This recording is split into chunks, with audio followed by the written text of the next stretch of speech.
Welcome to Regan's Corner Sports Network. We're going to talk a little bit of a March Madness feel here on Regan's Corner. As always, my guest and my co-host, Maddie from Ohio. Okay, Maddie, how is it going? It's going great, doing all the school stuff, getting back from spring break. We got to get right back into actual work. But, Absolutely, absolutely. As you know, okay, that was a bracket busting March Madness like St. Patrick's Day weekend. I mean, it was the most. How do I want to say this? It was the most right kind of weekend, with all the upsets being on St. Patty's Day there, Maddie. So, what are some things that you take from the boys' tournament? I mean, I've taken a lot from the boys' tournament. My bracket was busted the very first game, and it didn't really recover from it after that. Um, but I've really taken away three of the best players of March Madness so far in the first two games, and also the best three games so far throughout the first two rounds. Absolutely. So, let's start ranking them. Who do you got at number three at the most best players and best performance that you've seen so far in this tournament? Wow. I think number three, the best player so far in the first two rounds, is Dylan Dessou from Texas. He's a senior forward, and he has had two explosive double-double games. Um, Texas so far has played Colgate and Penn State. In the first game against Colgate, he scored 17 points and had 10 rebounds. And then in the second game against Penn State, he scored 28 points and 10 rebounds. So he's had a double double in both of the games he's played so far, which is amazing. Absolutely. So, who do you got in your second slot there? In second, I have Marquise Noel. He's a Kansas State senior guard, and he has absolutely gone off this season. This was his first time being an All-American. He was third team All-American. And they also, rather, Kansas State so far has played Montana State and Kentucky. And as we know, Kentucky is a big competitor always in March Madness. You always have to watch out for them. And with his help, they've actually overcome Kentucky, which was, kind of a toss up there. But in his first game against Montana State, he scored 17 points. He had 14 assists and 6 rebounds. And he is a very short player. So 6 rebounds is great, especially for a guard. In his second game against Kentucky, he had 27 points, 9 assists, and 3 steals. So he almost also had two double doubles there as a point guard. Absolutely. Okay. And now, who do you got for the slam dame, the primetime player, the number one slot in the clutch meter? Okay. There, Maddie. Well, number two and number one were kind of a toss up. It was very hard to rank them. So I think it could honestly go either way, but number one had to be the guy we have heard about for years now, Drew Timme from Gonzaga. He's a senior forward, and he has played his heart out so far this March Madness. Drew Timme has been around for a while now. He's been racking up the awards. This was his first time as first team All-American, and he was second team All-American in 2022 and 2021. And don't forget, he was a two-time West Coast Player of the Year. So Drew Timme is a force to be reckoned with in the March Madness tournament and in college basketball as a whole. But during these first two games, Gonzaga has played Grand Canyon University and TCU, which is, again, another tough competitor. In the first game with Grand Canyon, he had 21 points, 6 rebounds, and 3 blocks, really making a difference there. But in his second game with TCU, he had a total of 28 points and 8 rebounds. So he was really, really, really a big force on offense in those two games. Absolutely. You got to be Gonzaga. If they go anywhere, they got to go through that 10 meter. Okay. So, what's next there for our slate there, Maddie? I think we got to talk about the three best games so far in these first two rounds. Absolutely. Let's get it over with. Let's rip the band aid since I'm from Indiana and I'm a Purdue fan. Let's rip it and let's rip it real good, okay? Because Absolutely. FDCU, okay, Their coach now, Iona's coach, after Rick Pitino goes to St. John's. Oh my God, dude! Like, I've never seen so many players so quick, so hungry during that game. They just wanted it more throughout the game. Absolutely. As stated many times, FDU is a 16 seed and Purdue was the number one. And in a lot of people's eyes, Purdue is going to win it all. Zach Edey, you have these amazing players who have dominated all season. They were one of the favorites to win the whole tournament, and they're out in the first round versus a 16th seed. Not to mention, this is only the second time this has happened in March Madness ever. And this game was honestly close throughout. It was 32-31 at the half, and then with a minute left to go, FDU and Purdue, nobody was making anything. It was like just sitting there watching it. It was like this agony for that whole thing, and FDU ended up winning 53 to 58, and knocked off one of the favorites of the tournament.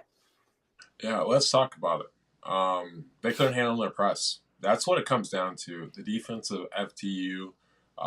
Honestly, it could have been an even worse game for Purdue if they were hitting shots, just because that pressure that they just didn't. Because we talked a lot about it during basketball season with base satellites and stuff like that. It just looked like it was a scrappy bunch with that press, and the two freshmen for Purdue who've been good all year. They're more shooters. They're not really ball handlers, and you could kind of see that. They're more come off the kind of rhythm shooters and get off the shots and kind of players, but you need a kind of speedy guard in that situation when you have two elite speed guards for FDU, and you're taking this team obviously lightly. And the key would have been Zach Edey, obviously, down in the low post, getting him in foul trouble and this and that. The only problem was Edey would always put the ball down, maybe trying for like a dunk or something. If he keeps the ball up, he has probably 20 points. Purdue wins, goes forward. Probably loses to Florida Atlantic anyway, or or Memphis, the way they were playing.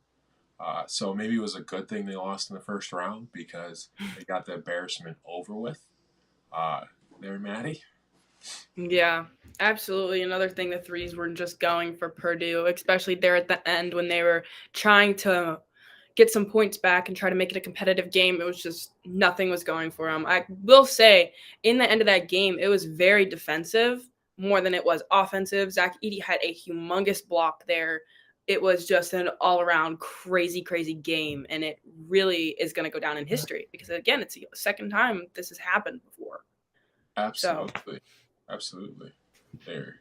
The first time, Virginia was a tournament favorite. But the great thing about losing to a 16 seed is it's only happened once. And the team that happened to, Kyle Guy and the Guys, won a national championship. So maybe there's good things for Purdue coming up. But let's get into the next game. All right, another game that I put down as one of the best games so far was Arizona State versus TCU, which in comparison to the two other games that are on my list, this one isn't as talked about as much. So I think it definitely needs to get some credit because it deserves the credit. Absolutely. So what was the game that you mentioned right there? Arizona State versus TCU. Oh, for sure. Absolutely. It was an exciting game throughout. I had Arizona State, but TCU just too much for the Sun Devils to handle with their horned frogs, just absolutely stifling the Sun Devils. Absolutely. I also had Arizona State. Unfortunately, didn't help my bracket at all. But TCU was the 16th and Arizona State was the 11th seed. So Arizona State winning would have been a pretty decent upset. And something that this isn't talked about is that the fact that this was more of a comeback win for TCU. Arizona State dominated or the first 5 minutes, TCU had them like it was 15-4. So Arizona State came out kind of slow, but then Arizona State dominated the rest of the half. And the first quarter ended 44-37, Arizona State. And they really had this lead going in all the way through the second until TCU started gaining some traction, and they made a couple free throws to actually take the lead 70-67 with 30 seconds remaining. But then Arizona State hits a humongous three-pointer, and it's 70-70. But then Jacoby Coles comes in and floats in the game winner for the comeback win for TCU. Yeah, I mean, exciting throughout. You have stretches. It just seems like that's the theme of this year's tournament. You have this team who's going off of a long distance kind of run. West Virginia did the same thing and then ended up losing it. It messed up a lot of people's bracket from the start, from the jump, without one loss and all that jazz. But with TCU, just kind of keeping it in there, keep kind of grinding.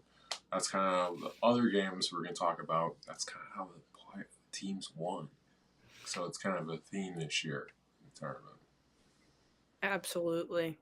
I 100% agree. This tournament, honestly, I don't want to put it out there, but I think this has been one of the most insane tournaments in terms of who's going to win, who's going to lose.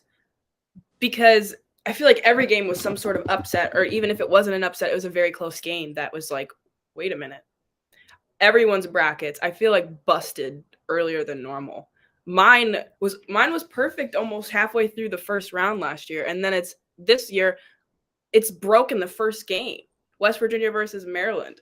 And then the next game after that, which is the last game that I have being the top 3 games so far, Virginia versus Furman, which was only the second game of the tournament. I think that broke 90% of people's brackets. Yeah, but that was one of my, for sure, I'm going to pick upsets because Virginia, it didn't match well with kind of offensive Furman versus that defensive kind of scheme with Bennett. So Bennett's kind of like the Jim Boeheim of this generation of coaching. Okay, so he's mostly a defensive coach. If he doesn't have offensive pieces around, you can see what happens. The ACC is very soft this year. Miami's probably the best team by far in that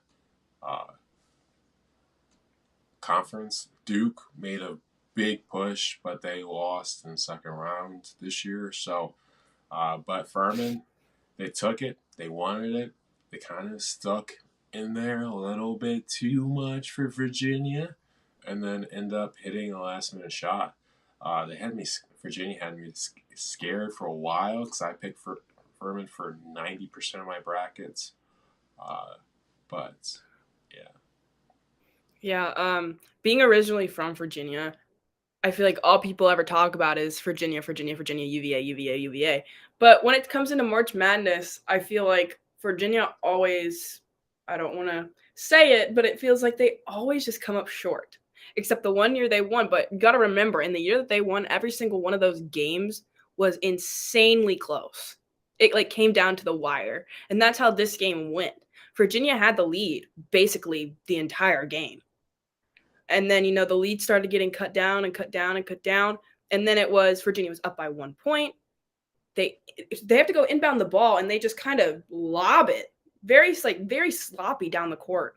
And, Furman caught it and made the 3 hurt around the world to win the game. And it was just a very weird decision there, in my opinion.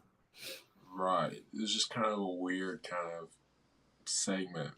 You hold the ball, you win the game kind of thing.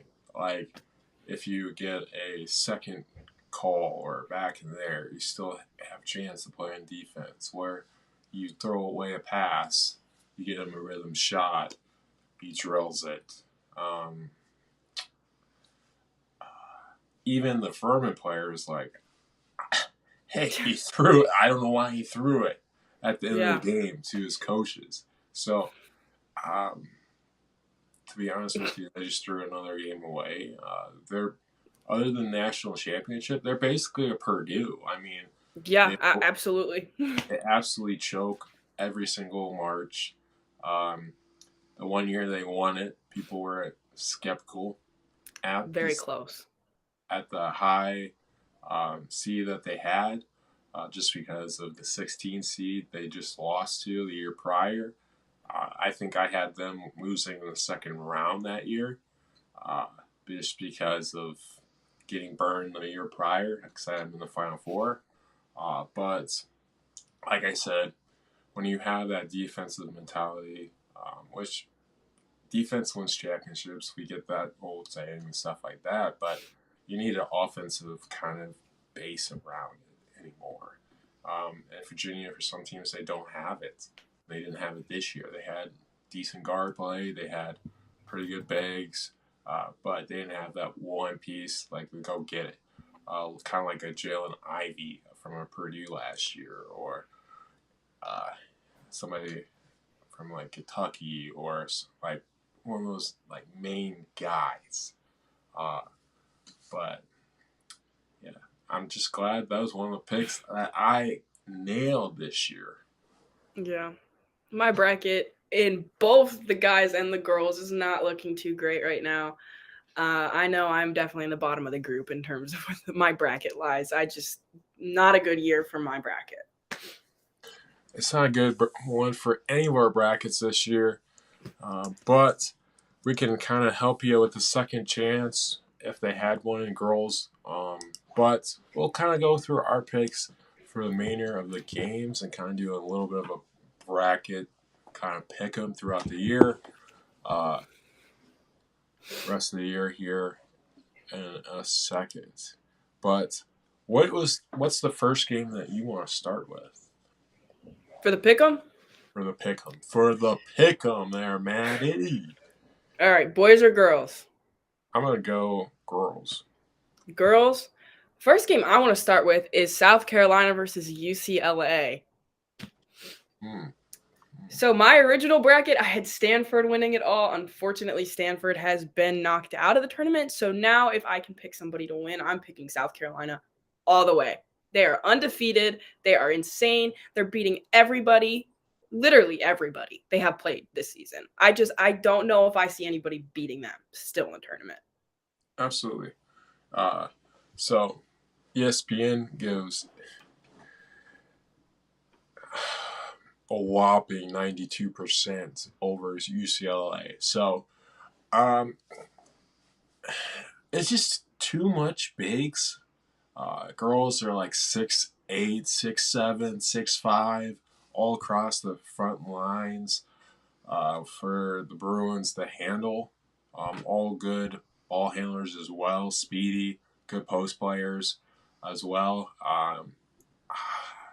And Don Staley, okay, one of the goats of coaching in the girls' game already. Okay, um, I'm sorry, it's just there's too much recipe for South Carolina Gamecocks to. And my score, man, it's gonna be big. Okay, it's gonna be big over the Bruins. Okay, I'm gonna go 85 to 65.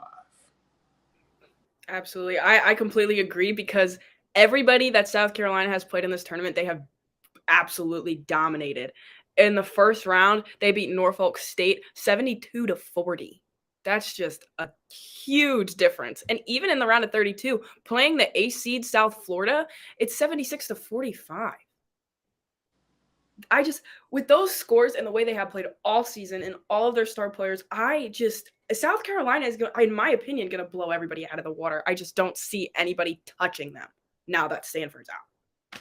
Absolutely. So, at the end of the day, what is your score of the game?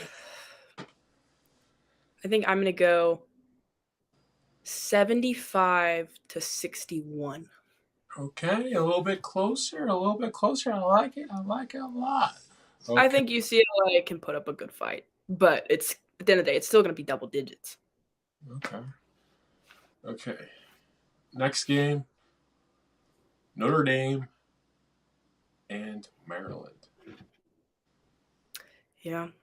I really think this is going to be a good one. I feel like both teams are kind of on the same level. They have about the same regular season record, and they both have proven that they deserve to be here. So I think they're both going to completely fight for it. Yeah, I think it's a good matchup on both ends. But unfortunately, I think Notre Dame ends their run in the Sweet 16. I'm a huge Notre Dame fan on the girls' side, uh, but I think it's going to be a thriller. I think Citron is going to get too much to handle on the guard position from Maryland. Too much responsibility on the shooting guard with Olivia Miles being hurt, with Dalen Mavry being hurt.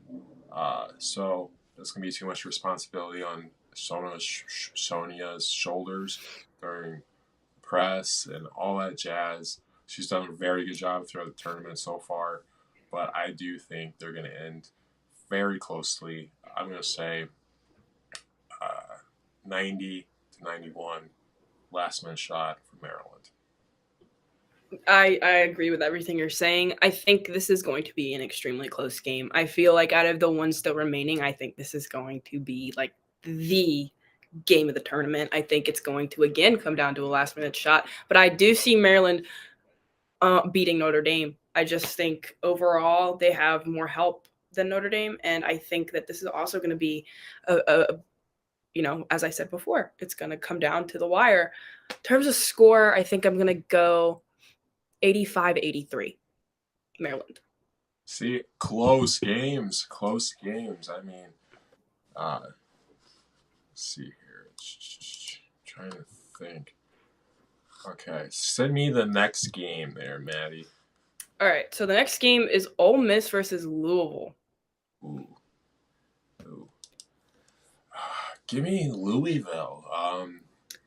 Haley Van Leader, just too much for that Ole Miss to handle. I mean, they just pulled off one of the upsets of the tournament on both girls and boys sides.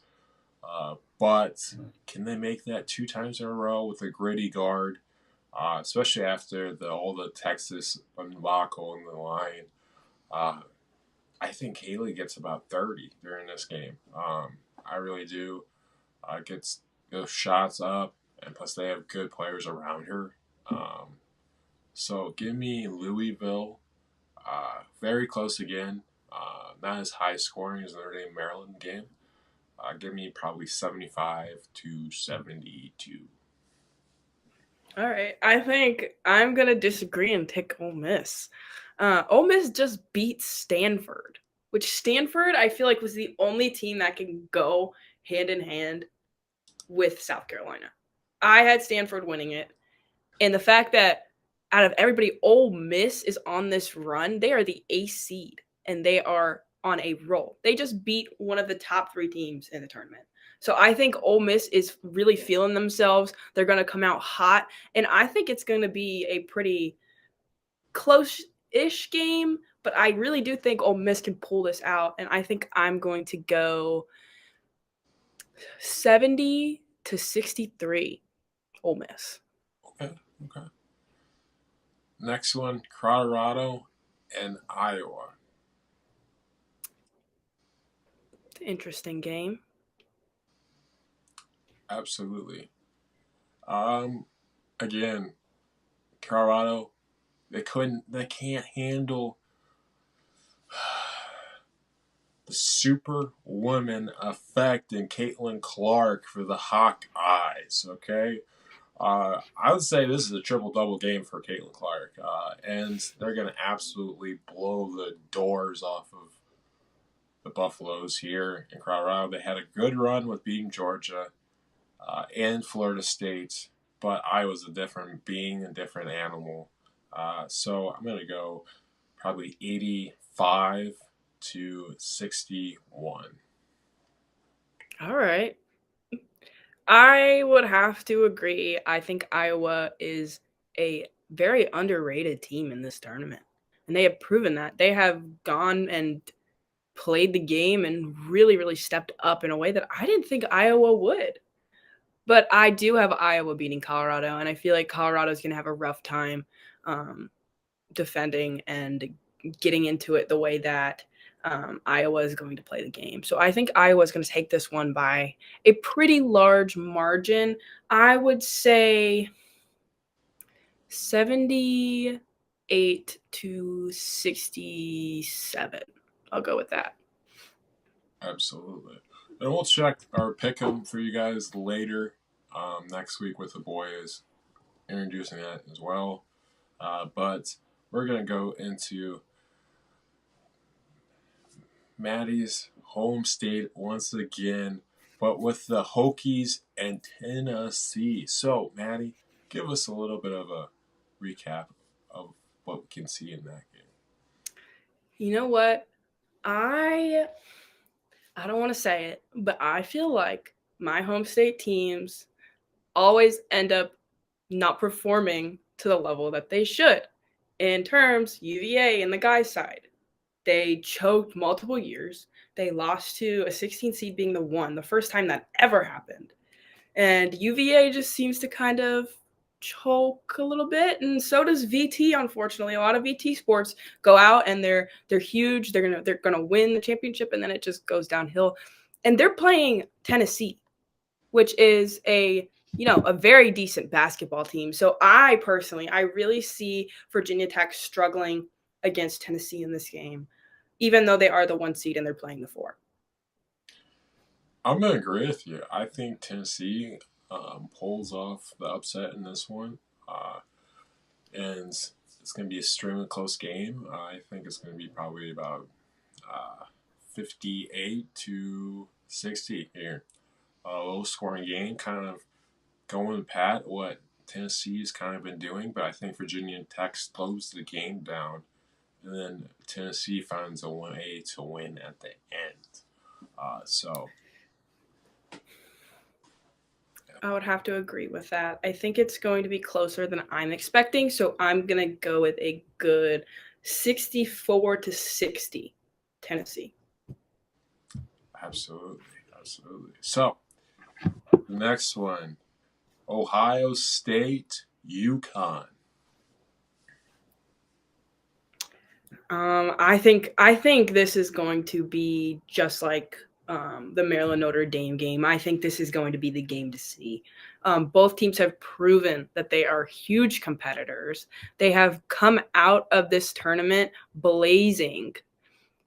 Ohio State just beat North Carolina, which is also a very, very, very good basketball team. So I think they're finding their role. They're taking their mistakes from the last game because it was an extremely close game. I think they're going to take their mistakes, come in, and play really, really well against UConn. But again, UConn just beat Baylor too.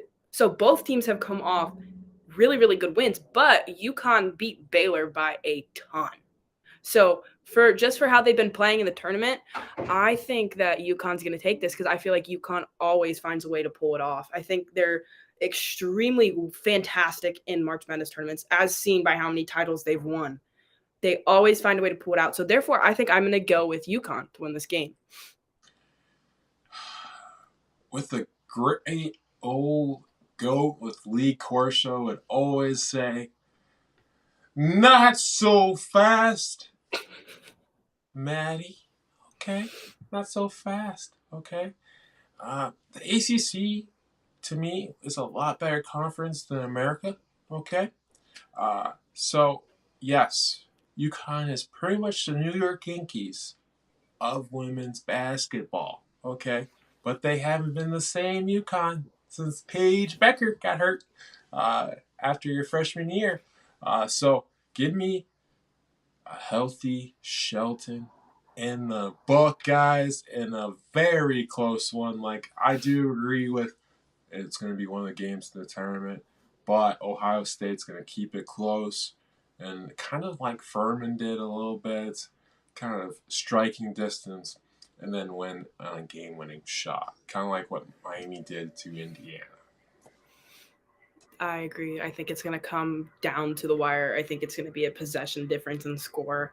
I think I'm going to go with a more high-scoring game. I think I'm going to go 85 to 83. Absolutely. So I'm going to go 71 to 74. The Buckeyes. O-H-I-O. It's OU, oh yeah, up in here. Absolutely. For you guys being the Bobcats. Yeah, Ohio State isn't. It's obviously not one of our like rivals. We don't play them in sports, but we kind of have a little bit of some competition between the two of us. So I'm a Bobcat through and through. Absolutely. Don't like it any other way. Maddie, Maddie from Ohio. Oh, okay. Next one. At this point, Miami sports pretty much own Indiana, unfortunately. Um, and as a person from Indiana, those Cavalier twins, oh my god, they were electric. Okay, they were electric in Bloomington. The across the world there in Bloomington. Give me against Villanova. Give me Miami in a very close game here. Another upset by the Hurricanes here over the Cats. Uh, yeah, give me Miami. You know what? I had a toss up between these two. I think Miami has kind of shocked the world a little bit with the way they've been playing, and I think a lot of it is attributed to their players and that have been absolutely electric. But if you look at who they've played in this tournament, and this is kind of where I made my decision, because both of the games that Miami has played have been one possession games in the score. They've been really, really close. But Villanova has also only played the 12th seed and the 13th seed, and they won by double digits both times. I feel like they haven't really came against a like extremely rough team and a hard team to beat. Um, and this is going to be their first time because Miami has been on fire. Regardless of the end scores in Miami, they have been the better team in both games. Villanova, I don't know if they can really hang with Miami's hot streak right now, so I think I'm also going to go with Miami to kind of shock the world some more. Absolutely. I'm going to go Miami. Wait for it. 80-75.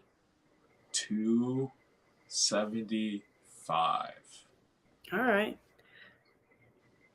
I think Miami is going to really outscore Villanova. Personally, I think Villanova is still a great team, but I think the way that both have been playing, I think Miami is going to take this one 80 to 69. Okay, nice. Both on the Hurricane train. Okay. And this is going to be our last game of the pick'em here in the Sweet 16. Before we go to the boys' side of things, uh, LSU, Utah. Who do you got? I'm going to have to go with LSU just because, again, the way that Villanova has only played like lower seeded teams. Um, I think I think LSU is going to take it because they just beat an electric Michigan team by a ton, by a lot. Utah has played Princeton and Gardner Webb and destroyed them both times because they're lower seeded. And I again think the same way that I was saying with Villanova is they haven't really gone against a big name, big player school, and they're going against LSU, who just has come off a humongous win in the tournament. So I think LSU is going to take this one just because they've kind of adjusted their game plan to harder teams. Well, Utah is still a great team, but they've only played lower seeded teams where they were the overwhelming favorite in every single game they've played. I think it was pretty split between LSU and Michigan last game, so I think LSU is more prepared to go against a huge competitor in Utah than Utah is to go against a huge competitor in LSU. Absolutely. I'm going to go a simple 85-69. Yeah, I LSU. think I'm also going to go with a big score. I think I'm going to go 70 to 55 LSU. Nice. Okay. Like we said before, we're going to switch it to the men's tournament. Games currently. Okay. Maddie, on the men's side, who do you got and who do you think is going to win it all? I have been riding with Bama this whole time. I think I have them winning in like almost every single bracket I have put out there. They are on fire. Every team they have played in the tournament, it's been a landslide. It has been no competition. They're kind of like the South Carolina, in my opinion, right now, in comparison to the women's basketball. I think they are absolutely going to get there because the teams in their on their side of the bracket, they're great teams, but they're not going against the huge big name teams that are playing in the other sides of the bracket. So I think they're going to easily get into the later sections of the tournament, Final Four, all that stuff. So I've been riding with Alabama this whole time. Their roster is stacked. They are going off. I think it's Bama all the way. Absolutely. And against the Aztecs, no offense, but I just don't think it's going to be your day. Thank you to the Alabama laws, the Crimson Tide roll big. Probably about 20-point difference here. Oh, We can go absolutely. about 95 to 75 here, and kind of keep it moving, keep it rolling. Absolutely. Your score is right on target with mine. I think it's going to be at least a 20-point um, blowout just because I feel like San Diego State in just their regular season, they aren't playing the teams of the caliber that Alabama's playing in the regular season. So it's kind of an unfair matchup in those sections because Alabama is a huge like sports school. It's a huge program, and I just think Alabama is going to blow them away. I think it's going to be 87-60. Nice, nice. Next one, Houston, Miami. Kind of like the girls, the Hoosiers. Miami again. This time a little bit better since it's a neutral site, but not much because Trace Jackson Davis and Mike Whitson were kind of the darlings of the tournament, kind of an outside pick to win it all in this bracket here. Uh, but Houston, kind of, kind of like what Purdue had, but in a sense, it was a worse matchup because the Horizon League really isn't a 16 seed kind of conference. But that's kind of where they were slated this year with their champion. So that was kind of a hard game to start with. With Houston, they only won by 10, but they made it right against Auburn with a point win. So, what do you go with, Miami or Houston here, knowing that the games they just played? I have to go with Houston, just watching the way they played in the regular season and the way they have been playing, other than that original shaky game. The way they play in Auburn, they really showed off how they can play and how much their talent spans on every side of the floor. And I just really think that it's going to be a dogfight between Houston and Alabama in the end. That's just my opinion. I think UCLA can get in there too, but I think Houston is Alabama's team that they need to beat. And I think that's going to be the hardest if they end up matching up later on. So I'm Houston through and through. I think they're fantastic. I think that this could be their year they win it all. So I am going with Houston. I am also going to Houston, but I think it's going to be a lot closer than what the experts think it's going to be. Give me 85 to 82. The Cougars roll over the Hurricanes. Next one, Creighton and those darlings, 15 seed Tigers from the Ivy League, Princeton, kind of destroying a lot of people's brackets here with the win over Arizona. So, Yeah. Patty, who do you got in this one? I got to go with Creighton. I think they look fantastic. They have two players just going off right now, and I think they are rolling. I think in this side of the bracket, I think that they are Alabama's biggest competitors. Absolutely 100%.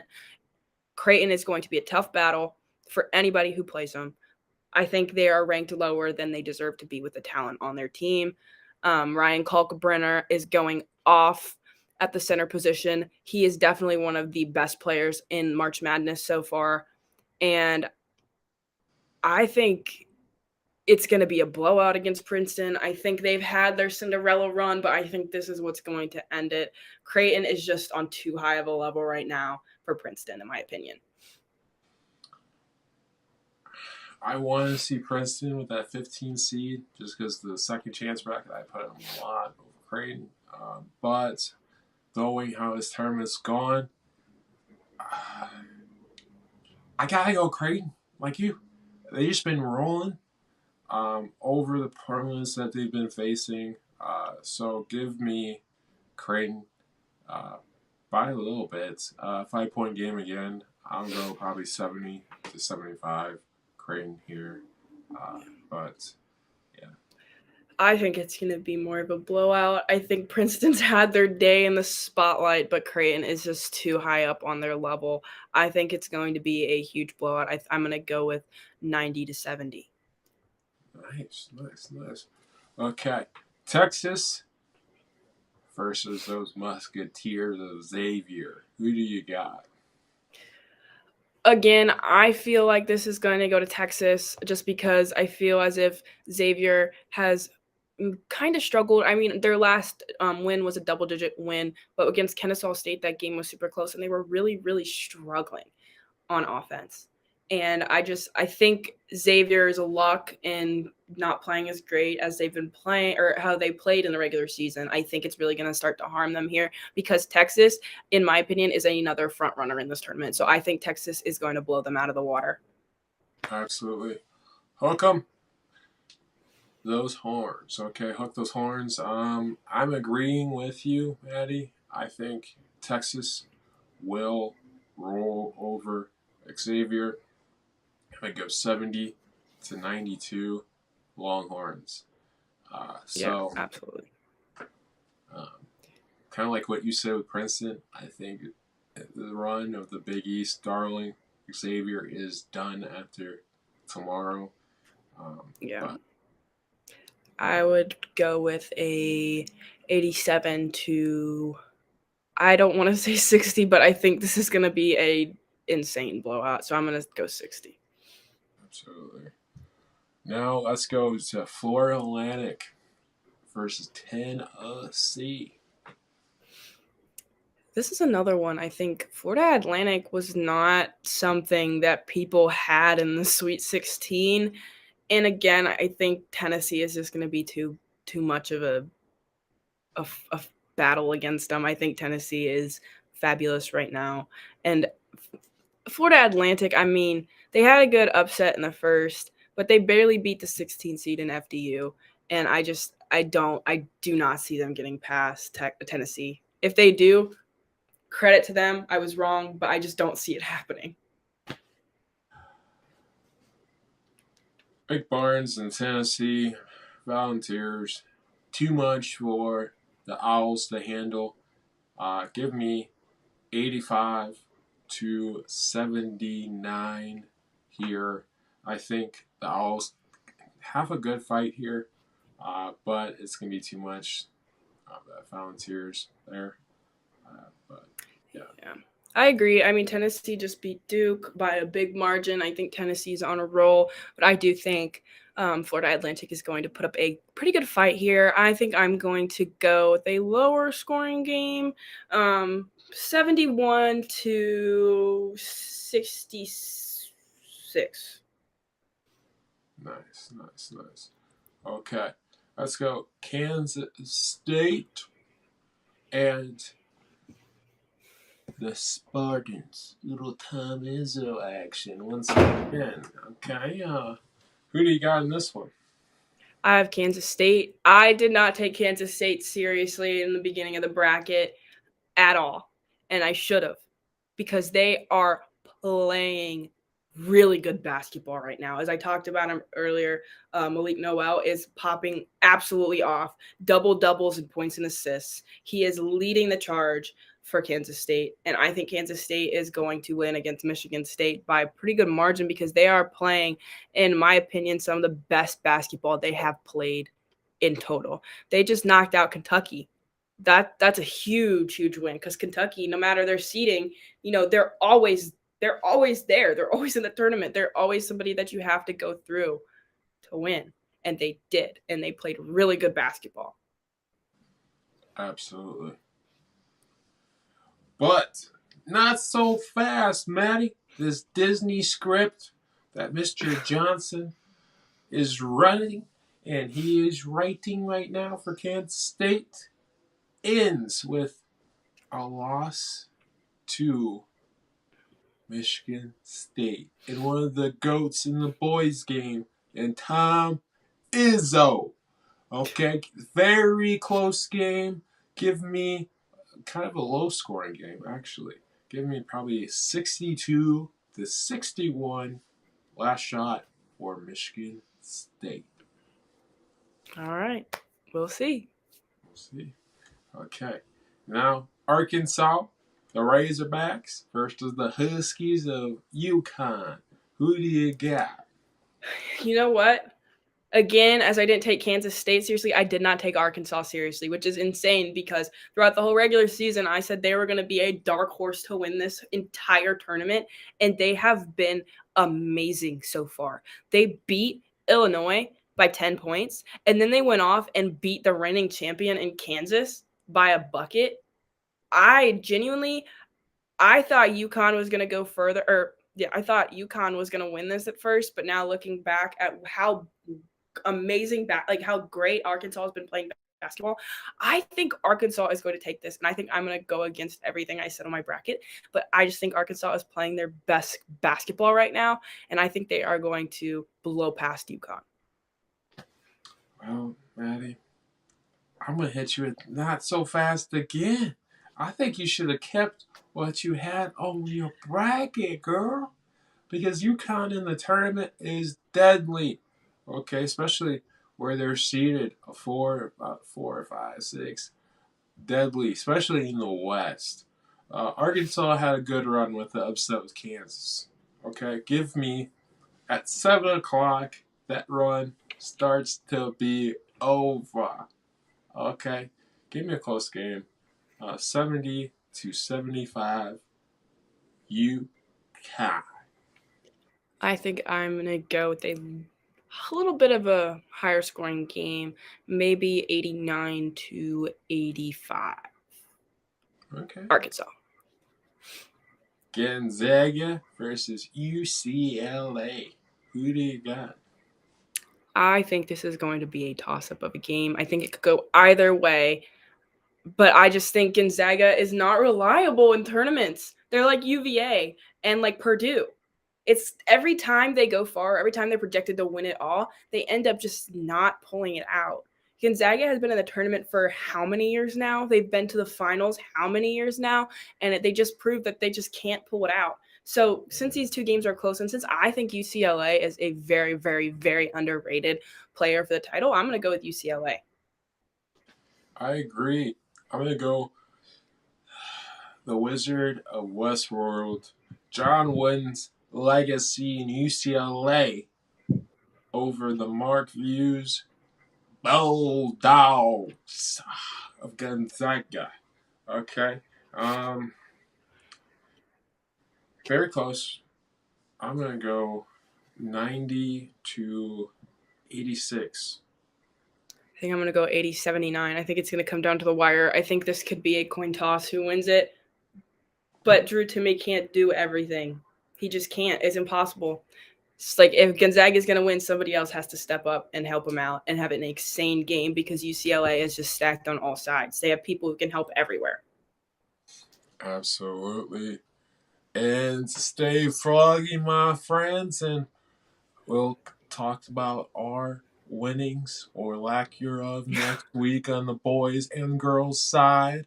Okay, so stay froggy, my friend. This episode will air on Saturday. So, next games coming up, New Prairie softball game either tomorrow or Saturday. Stay tuned for that information as well, because here in Northwest Indiana, it is a weather Jekyll and Hyde state. So, as always, thank you to Maddie from Ohio. Okay. For coming here on Regan's Corner Sports Network.